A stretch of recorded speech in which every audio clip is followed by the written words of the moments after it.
Hello first year student,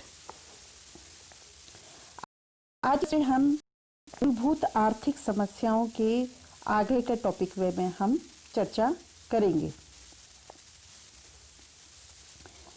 पहले पिछली class में मैंने बताया था कि एक अर्थव्यवस्था के जो कार्य हैं, पहला क्या उत्पादन किया जाए, दूसरा उत्पादन कैसे किया जाए, और तीसरा है जो इस क्लास में हम करें, समाज में वस्तुओं का वितरण किस प्रकार हो या राष्ट्रीय आय के वितरण की समस्या। एक अर्थव्यवस्था का जो तीसरा महत्वपूर्ण कार्य है कि राष्ट्रीय उत्पादन का कुशल व न्यायोचित वितरण करना है। समाज में क्रियाशील साधनों के स्वामियों के मध्य राष्ट्रीय उत्पाद के वितरण के दो पहलू होते हैं। प्रथम,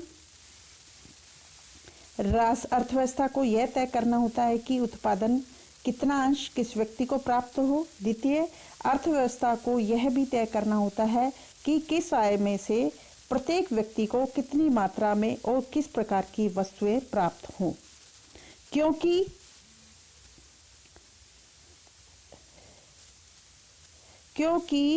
साधनों के स्वामी स्वयं उपभोक्ता भी हैं। उत्पादन तथा वितरण संबंधी निर्णय में कोई भी विरोधाभास नहीं होना चाहिए। समाज में वस्तु वितरण तथा आय वितरण एक दूसरे पर निर्भर करते हैं। किसी भी समाज में उत्पादन व आय का वितरण व्यक्तिगत वितरण दो बातों पर निर्भर करता है। प्रथम, अर्थव्यवस्था में उपलब्ध साधनों का वितरण। द्वितीय, उनकी कीमतें।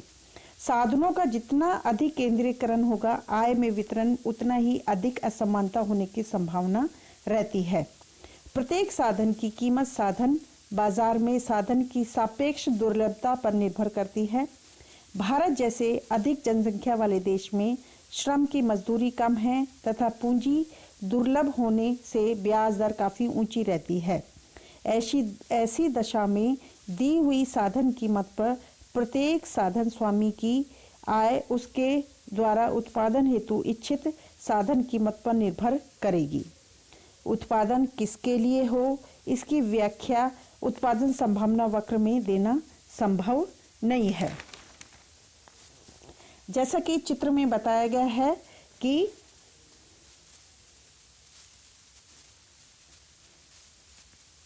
एक उत्पादन संभावना वक्र है।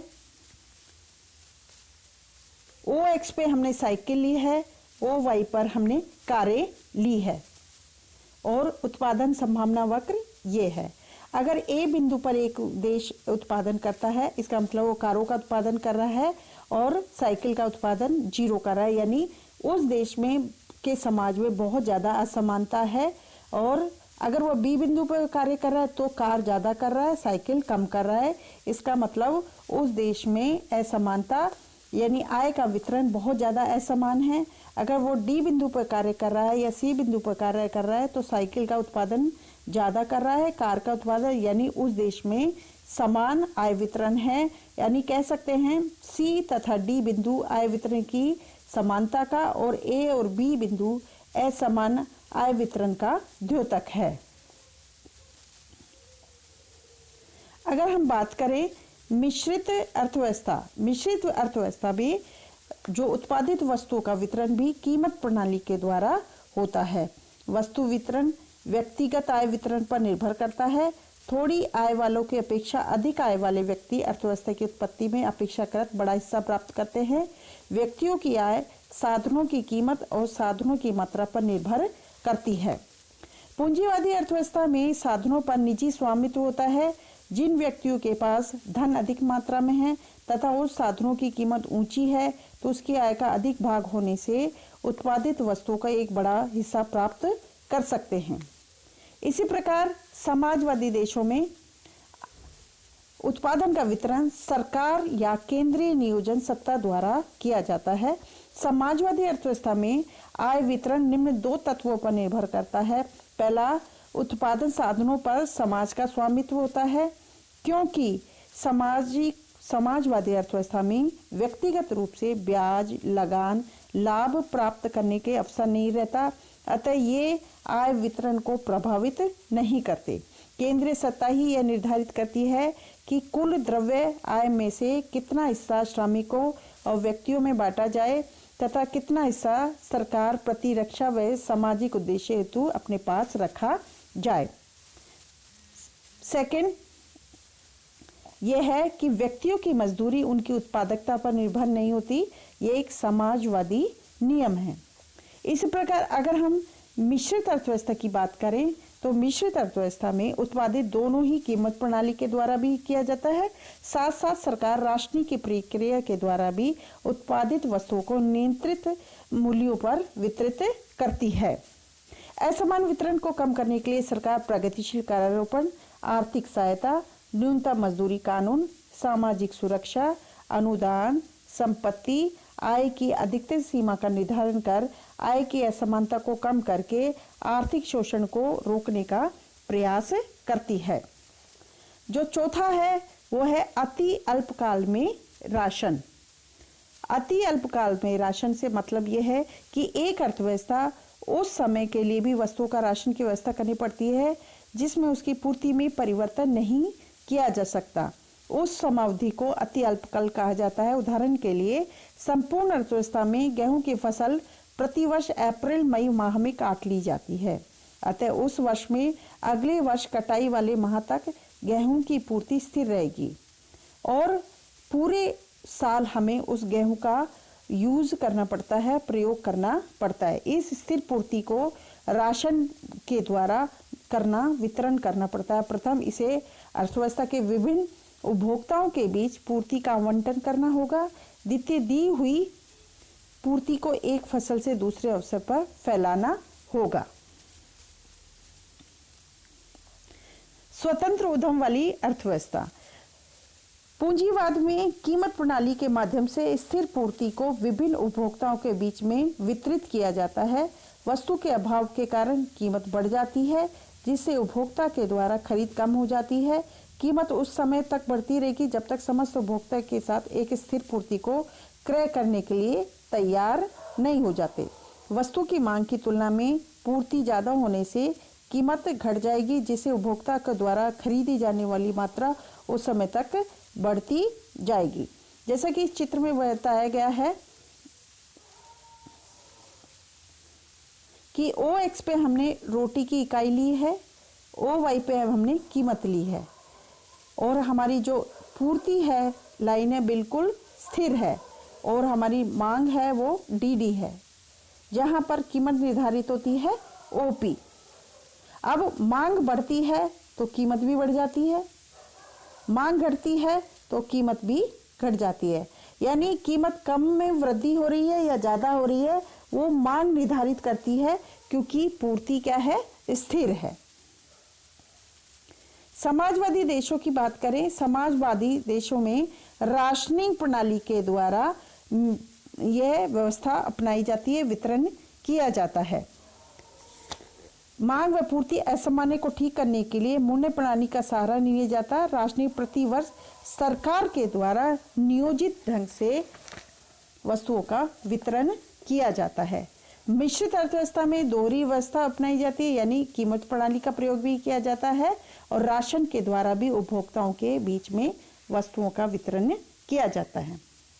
अगर पांचवा पॉइंट लें, पांचवा है साधनों का पूर्ण उपयोग व साधनों का पूर्ण रोजगार की व्यवस्था। साधनों का पूर्ण उपयोग है वो दो बातों पर निर्भर करता है। पहला है किस सीमा तक एक समाज अपने साधनों का प्रयोग करने में तत्पर है। दूसरा है साधनों के प्रयोग स्तर को निर्धारित करने के बाद समाज को उस स्तर को प्राप्त करना होगा जहां सभी मानवीय तथा भौतिक साधन का पूर्ण उपयोग हो। साधनों की अनिच्छिक बेरोजगारी नहीं होनी चाहिए, जो इस चित्र में बताया गया है। अब इस चित्र में देखिए आप, OX पे हमने रोटी ली है और OY पे हमने कपड़ा लिया है। ये उत्पादन संभावना वक्र है जहां पर A point, B point, C point, D point है। अगर उत्पादन संभावना वक्र के जितने भी पॉइंट से यानी तात्पर्य है कि उससे रोटी और कपड़े का उत्पादन किया जा रहा है और अर्थव्यवस्था में सारे साधन हैं वह पूर्ण रूप से रोजगार पर हैं। लेकिन जो एफ बिंदु है, यहाँ पर कुछ साधन बेकार पड़े हैं। अगर उनका प्रयोग करते हैं तो वो 3 स्तर पे, यानी या तो बी बिंदु पर जाएंगे या सी पर या डी पर। यानी अगर साधनों का पूर्ण उपयोग होता है तो हम एफ से इन 3 बिंदुओं पर शिफ्ट हो जाते हैं। यानी कहने का तात्पर्य है, उत्पादन संभावना वक्र के किसी भी बिंदु पर अगर एक अर्थव्यवस्था कार्य करती है तो यानी सारे साधन उसके पूर्ण रूप से रोजगार पर हैं। तीसरी है ऐसी अर्थव्यवस्था जिसमें जनसंख्या व श्रम शक्ति,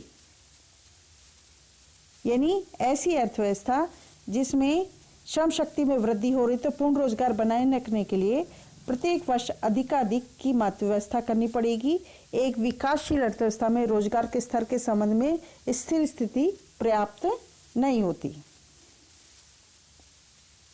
अब पूंजीवादी अर्थव्यवस्था की बात करें तो पूर्ण रोजगार की व्यवस्था कीमत प्रणाली करती है। बचत तथा विनियोग पूर्ण रोजगार के 2 कारक है। यदि ब्याज दर अर्थव्यवस्था से कम है तो विनियोग बढ़ेंगे, रोजगार बढ़ेगा। ब्याज दर पर पूर्ण रोजगार निर्भर नहीं करता। इसी प्रकार समाजवादी देश में बात करें तो पूर्ण रोजगार निजी बचत और विनियोग पर आश्रित नहीं होता, वरन केंद्रीय नियोजन सत्ता योजनाबद्ध तरीके से पूर्ण रोजगार की व्यवस्था करती है। तीसरी है मिश्रित अर्थव्यवस्था में कीमत प्रणाली के साथ साथ सरकार भी रोजगार संवर्धन का प्रयास करती है।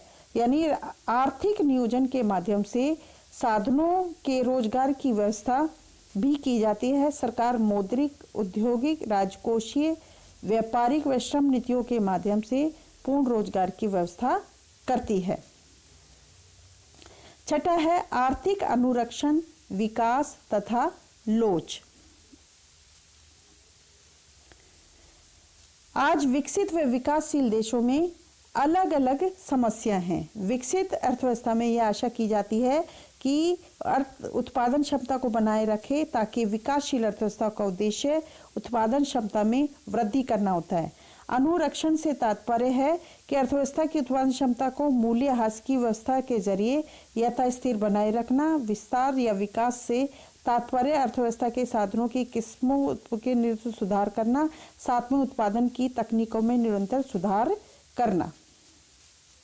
लोच से तात्पर्य है कि उपभोक्ता की रुचि, फैशन, स्वभाव, उत्पादन की तकनीक, साधनों की उपलब्धता, युद्ध, अकाल, मंदी, तेजी आदि परिस्थितियों के अनुसार साधनों का पुनर्वितरण करके अर्थव्यवस्था में समायोजन करने से है।